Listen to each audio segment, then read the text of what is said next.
Today is our official groundbreaking at the newly named Jerome Preschool. I'm just so excited. Just can't get over it. It's important to dream big, and by dreaming big and being bold and being vulnerable, we have an opportunity to really be courageous.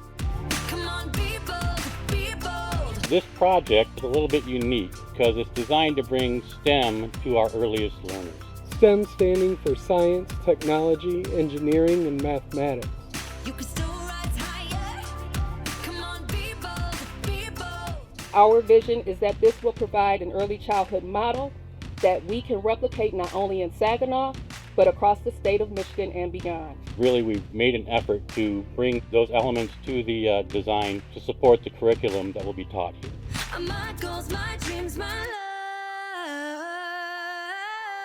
We exist to serve, innovate, and empower at Saginaw ISD. And our primary goals are the opportunity to create instructional expertise with the gold standard of servant leadership. We have the ability to quite literally be community builders. And today we plant that flag as we turn the dirt over, and we have an opportunity to immediately impact this community and all of Saginaw County. We are all stronger together, and this is part of our story. Be bold.